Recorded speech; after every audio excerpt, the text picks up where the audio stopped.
Now, as Radio Free UK didn't have a show last week, and we have a Batsby every week, that means we have two for you this week. And so as not to spoil you, we're going to break them up. So now we have the first one. This is Batsby, the First Casualty, produced by Alan Taylor Shearer. From Batsby.blogspot.co.uk. The First Casualty. Here is a painful truth. You may need to prepare a safe space in readiness should you trigger during the rest of the paragraph. Are you ready? Then here goes. Nobody wants to hurt you. Nobody wants to hurt you. Still standing? It's true, though, unless you have stirred up some animus with somebody you have wronged or against whose own existence you regularly rail, unless you have provoked somebody in some way, nobody, generally, wants to hurt you.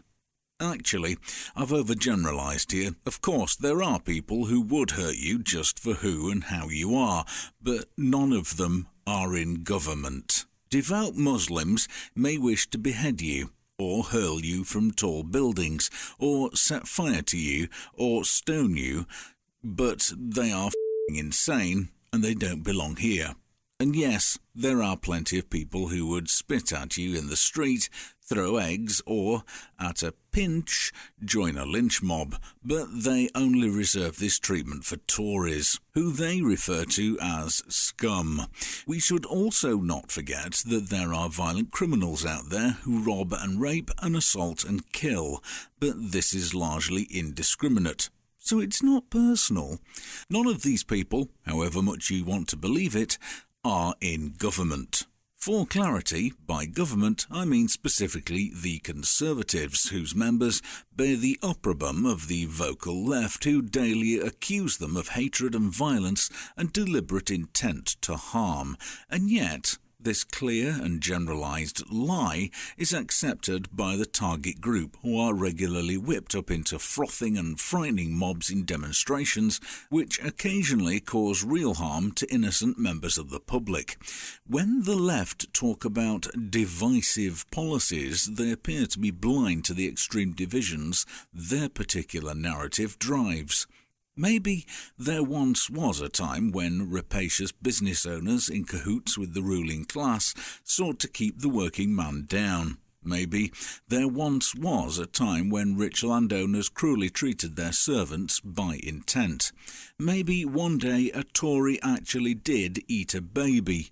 But those halcyon days of privilege are long gone and sadly missed. No, the only instances of Tory cruelty that now exist do so in the minds of hysterical, sobbing dupes deprived the privilege of starving to death. But if the lie works...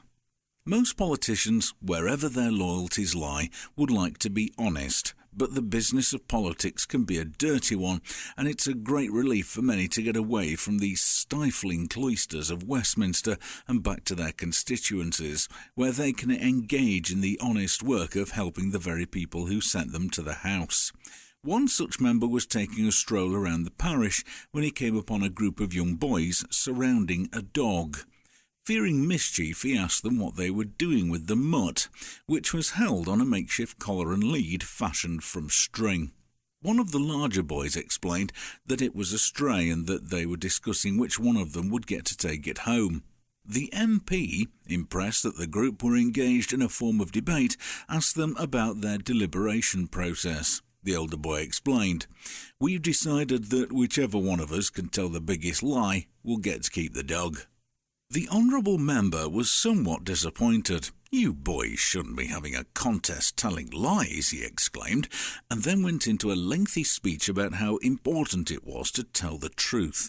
He talked about the important position he held in society and how honesty and integrity were essential to the fulfilment of the trust placed in him by their mothers and fathers who had elected him.